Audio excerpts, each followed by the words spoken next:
Assalamualaikum warahmatullahi wabarakatuh. Innal hamdalillah nahmaduhu wa nasta'inuhu wa nastaghfiruh wa na'udzu billahi min sururi anfusina wa min sayyiati a'malina may yahdihillahu fala mudhillalah wa may yudlil fala hadiyalah. Asyhadu an la ilaha illallah wa asyhadu anna Muhammadan abduhu wa rasuluh. Allahumma shalli wa sallim wa barik ala sayyidina Muhammadin wa ala alihi wa sahbihi ajma'in. Amma ba'du.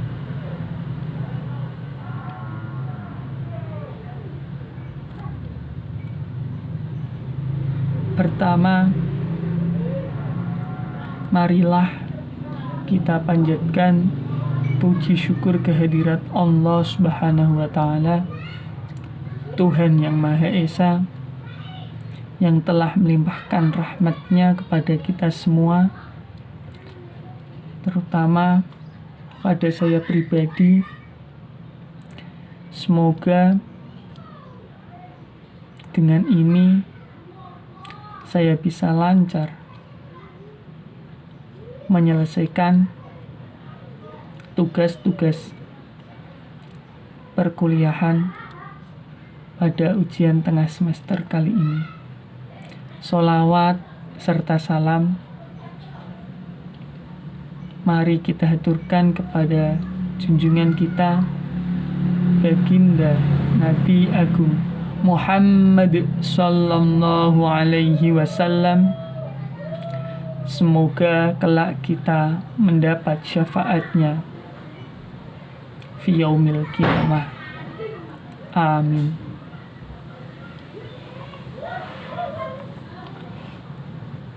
Pada video kali ini saya akan membahas agak lebar, membahas agak panjang, berbeda dengan video-video pada sebelumnya yang cukup singkat-singkat. Pada kali ini pembahasannya akan lumayan memakan waktu lah, yaitu tentang akhlak. Tentang apa teman-teman? Tentang apa pemirsa? Yaitu tentang akhlak. Jadi gini, Allah itu belum pernah menciptakan makhluk seindah, sesempurna, sekompleks manusia. Belum pernah. Allah itu sebelum-sebelumnya belum pernah menciptakan makhluk yang sesempurna manusia. Anda tahu nggak yang ada di Bonbin itu? Bonbin, tahu Bonbin nggak? Ya, kebun binatang itulah. Di sana ada berapa ratus makhluk Allah. Adakah yang lebih sempurna dari kita? Tentu tidak. Yang sempurna ciptaan Allah itu manusia. Ada makhluk Tuhan yang diciptakan dari cahaya, yaitu malaikat. Walaupun diciptakan dari cahaya, namun malaikat belum dikatakan sempurna. Malaikat diberikan Allah itu hanya akal. Malaikat itu hanya diberikan akal oleh Allah, tidak diberikan nafsu. Makanya malaikat selalu taat dan patuh kepada perintah Allah.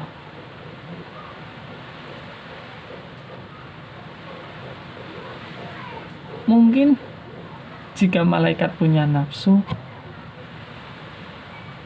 ya sama seperti manusia. Tapi ya tidak dikatakan sebagai malaikat kalau punya nafsu. Karena intinya malaikat itu hanya diberi akal oleh Allah. Sebaliknya, ada makhluk Allah yang hanya diciptakan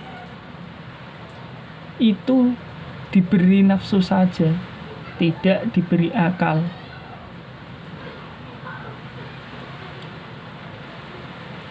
Apa itu? Apa ya? Oh ya. Sing tak critakno ning arep lho, sing bon bin mang lho.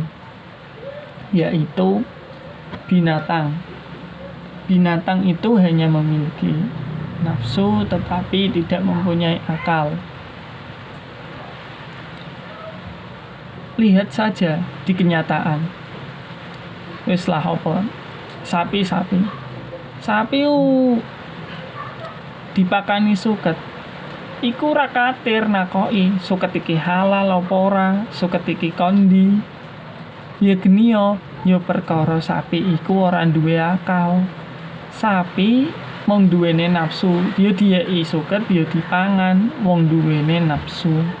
Nafsu iku ngajak nek ngene ya ono sing ngajak nek keelekan, ono sing ngajak nek keapian. Tapi lebih kepada keelekan lah istilah kalau orang menyebut nafsu itu. Lalu ada juga contohnya ya, tidak hanya sapi. Apa ya? Ayam lah, Ayam itu kalau mau kawin itu ya tinggal kawin aja gitu. Nggak perlu malu tengok sana tengok sini situasi aman apa nggak perlu. Namanya binatang hanya punya nafsu, ya emang begitu. Lalu inilah makhluk yang saya katakan di depan tadi, makhluk Tuhan yang paling sempurna, yang paling istimewa, yang paling lah. Siapa? Yaitu manusia, makhluk Allah yang bukan hanya diberikan akal tetapi juga diberikan nafsu. Bagaimana nggak kompleks coba? Tidak diberikan akal saja tetapi juga nafsu. Ya istilahnya kombinasi malaikat dengan binatang. Begitu. Jadi dalam manusia itu ada nafsu dan juga ada akal. Bagus. Setiap hari mulai bangun tidur, mulai pagi, mulai menjelang siang, mulai malam, akal dan nafsu itu selalu bertentangan. Gelibutan lah istilahnya. Sing akal njaluk ngene, sing nafsu njaluk ngene. Itu beda-beda akal karo nafsu itu. Beda. Kalau lebih condong ke akal, maka ya seperti malaikat tadi, taat, patuh. Tapi ya ora kok malaikat, potong-potongane ya kok menungso ngene iku. Sifate ae sing ameh kembar. karena lebih condong kepada akal. Lalu bagaimana jika condong kepada nafsu? Ya, kalau condong kepada nafsu itu ya kayak kewan mau nek menang nafsune kawin ya anggir kawin dok prok nggon anggir kawin ora hitung batasan, ora hitung etika, ora hitung norma. Tuwe kawin anggir kawin ya wis persis ya kok kewan ngene wae anggir nuruti nafsune. Kadang sak buas-buase kewan iku kadang bisa uga luwih rendah manusia. Ngene misalnya kewan iku ya diisuket ya anggere dipangan. Tapi nek manusa ora etung ana aspal iso uga dipangan. Ora trimo dhuwit bloko sing dipangan. Ora trimo bensin, solar dipangani. Wis mudeng karepku. Maksudnya dipangan iku ya dikorupsi lah istilahnya. Dibajing, dicolong. Ngono. Maka dari itu disinilah titik pentingnya agama. Agama turun itu sebagai pengendali antara akal dengan nafsu yang ada pada diri manusia.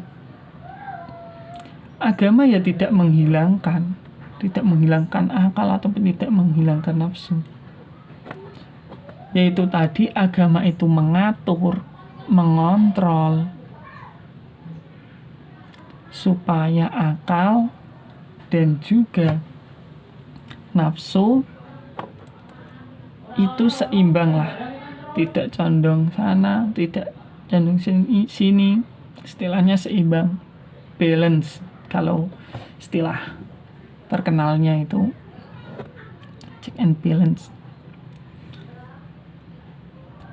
Jadi manusia seimbang kan, manusia tanpa akal ya bukan manusia, binatang tadi, dan juga manusia tanpa nafsu itu juga bukan manusia, yaitu malaikat. Jadi keduanya harus bisa saling bersinergi, bisa saling bekerja sama. Itu tadi dikontrol dengan agama. Lalu adanya agama yang mengontrol antara belum sampai situ, antara nafsu dengan akal, itu memunculkan akhlak atau kepribadian atau perilaku lah. Banyak istilah yang dipadankan dengan akhlak itu. Jadi akhlak yang karimah, akhlak yang mulia merupakan inti, merupakan pokok dari adanya ajaran Islam itu sendiri. Yaitu tadi agama Islam, ajaran intinya itu akhlak. Percuma orang yang pandai, orang yang cerdas tapi tidak berakhlak, nol. Tapi juga tidak hanya mengedepankan akhlak lalu tidak mengikuti perintah Allah, tidak beribadah, itu juga sama dengan nol. Jadi agama Islam itu merupakan sebuah sinergitas antara akhlak dan juga ibadah.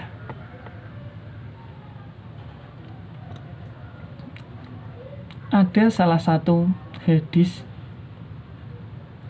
dari Nabi Muhammad SAW yang bunyinya, innamal bu'istu liutammima makarimal akhlaq. Jadi Nabi Muhammad itu diturunkan untuk apa? Liutammima makarimal akhlaq, untuk menyempurnakan akhlak. Mengapa kok akhlak yang disempurnakan?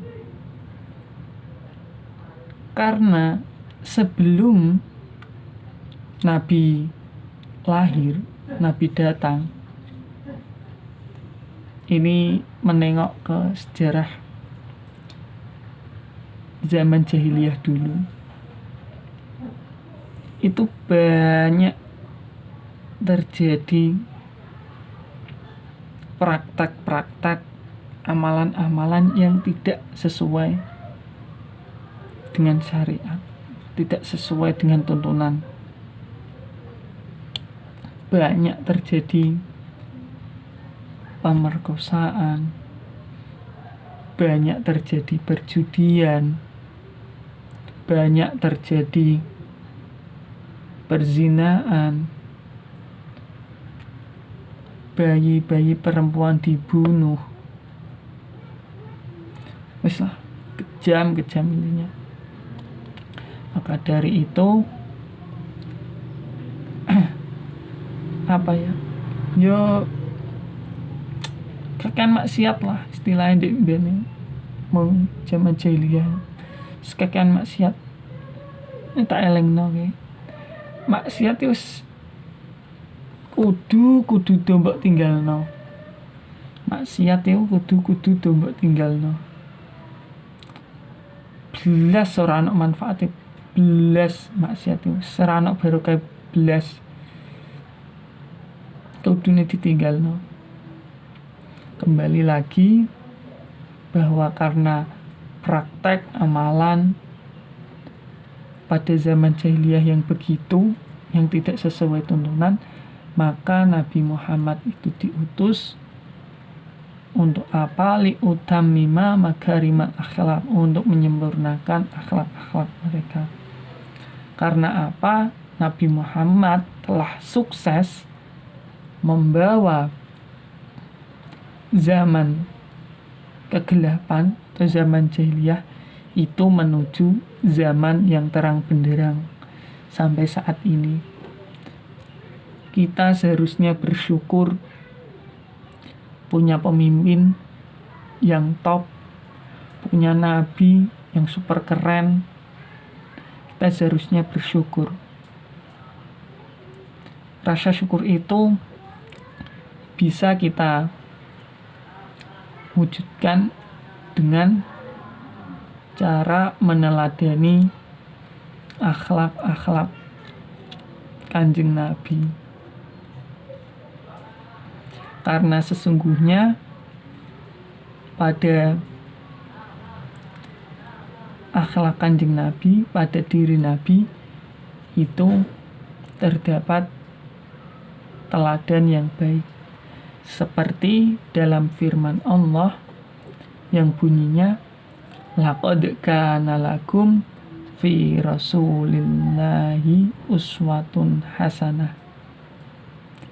Jadi Nabi pada dirinya itu terdapat teladan, suri tauladan yang hasanah, yang baik bagi umatnya. Karena Nabi kita itu teladan yang baik, maka sudah sepantasnya bagi kita, sudah seharusnya bagi kita untuk meneladani akhlak-akhlak beliau. Semua akhlak beliau itu baik. Bahkan ini saya mendengar sedikit ya Kalau lengkapnya itu kurang paham, bahwa ada salah satu hadis yang diriwayatkan oleh Sayyidatina Aisyah bahwa akhlak Nabi Muhammad itu adalah Al-Quran.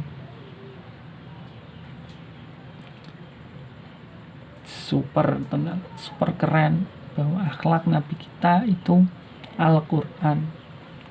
Maka sudah seharusnya kita, ini saya pertegas, untuk meneladani akhlak-akhlak Kanjeng Nabi Muhammad. Mari kita bersama-sama meneladani akhlak-akhlak beliau. Jadi akhlak-akhlak beliau ini ya saya contohkan lah. Salah satunya, ya enggak salah satunya, yang saya tahu lah, ada banyak, karena disebutkan tadi bahwa akhlaknya itu Al-Quran kan sangat banyak sekali. Walaupun ini ya contohnya, walaupun Nabi Muhammad itu kedudukannya tinggi sebagai Rasul, sebagai pemimpin, itu Nabi Muhammad itu tetap tawadu, tetap rendah hati. Terus Nabi Muhammad itu tidak pernah kasar kepada orang lain. Nabi Muhammad juga pemaaf kepada musuhnya lah istilahnya, kepada orang yang jahat kepada beliau, itu beliau pemaaf. Lalu beliau juga tidak semena-mena kepada para anak buahnya lah, itu tidak semena-mena. Jadi banyak, yaitu diantaranya tadi akhlaknya harus kita teladani. Lalu akhlak yang mulia itu kriterianya langsung dari Allah. Mengapa begitu? Karena kita tidak bisa menjustis. Kita itu tidak bisa ngarani lah istilahnya. Caiku akhlaknya apik, caiku akhlaknya elek. Iku ora iso ngarani. Beda nek karo adab. Nek adab iku iso. Karena adab iku bagian dari pembelajaran. Itu adab. Akhlak itu lebih sempurna daripada adab. Beda ya. Akhlak dengan adab itu beda. Namun di sini saya tidak menjelaskannya dengan detail, dengan panjang. Lalu akhlak sendiri itu, ini saya pernah mendengar ceramahnya Kiai Haji Zainuddin MZ, seorang mubaligh terkenal, dai terkenal pada masanya. Itu saya pernah mendengar bahwasanya akhlak itu ada 3, yaitu akhlak kepada Allah, akhlak kepada sesama, dan juga akhlak kepada lingkungan. Akhlak kepada Allah sendiri itu ada 2, yaitu jangan pernah menyekutukan Allah. Allah itu tidak boleh disekutukan dengan apapun, siapapun, tidak boleh. Lalu yang kedua, setelah tidak boleh menyekutukan Allah, itu ada kita harus menyembah hanya kepada Allah. Kita harus menghamba hanya kepada Allah. Itu akhlak kita kepada Allah itu ada 2, jangan menyekutukannya, dan hanya menyembahnya.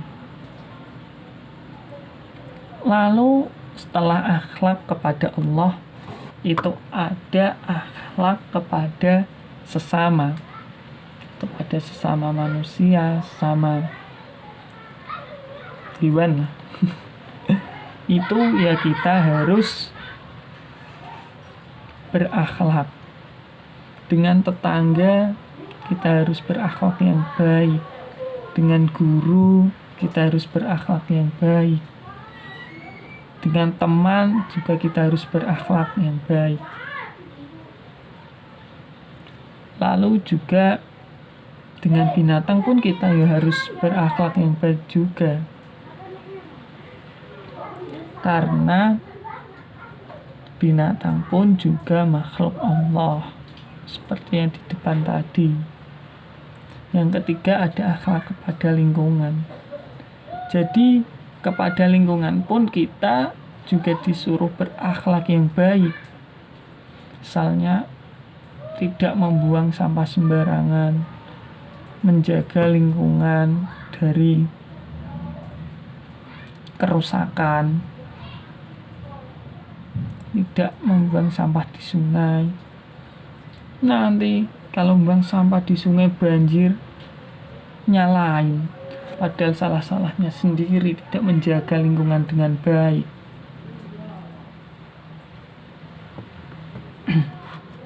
Pemirsa yang dirahmati Allah, akhlak itu bisa mengukur baik tidaknya seseorang. Jadi orang baik atau tidak itu bisa diukur dengan akhlaknya. Misalnya ginilah, ada pejabat. Yang namanya pejabat pasti ya cerdas, derajatnya tinggi, tapi korupsi, maka pejabat tadi itu tidak bisa dikatakan mempunyai akhlak yang baik. Walaupun dia pejabat, cerdas, derajatnya tinggi, tapi karena akhlaknya tidak baik, karena korupsi tadi, itu tidak dikatakan tidak baik lah. Akhlak itu bisa digunakan untuk mengukur baik tidaknya seseorang. Jika Anda akhlaknya lebih baik dari saya, maka Anda itu lebih di dalam beragama Islam. Karena inti dari ajaran Islam tadi itu adalah akhlak. Lalu gini, kalau yaitu tadi akhlak tadi itu sebagai pengukur lebih tidaknya seseorang dalam beragama Islam.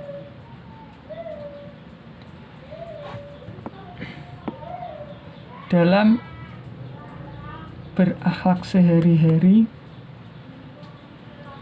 kita seharusnya berlatih sedikit demi sedikit untuk mempunyai akhlak yang baik, beretika, bernorma dengan yang baik, mematuhi. Lalu ada sedikit, ini sudah di penghujung video lah, ada sedikit pesan, gak pesan sih, kata lah, sepatah kata itu, janganlah Anda menyesal telah melakukan akhlak karimah.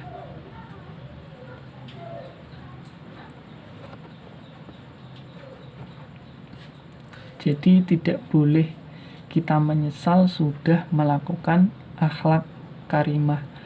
Sekian dari saya, semoga bermanfaat. Sampai jumpa di lain videonya. Semoga bermanfaat. Akhirul kalam, wallahul muwafiq ila aqwamit thoriq. Assalamualaikum warahmatullahi wabarakatuh.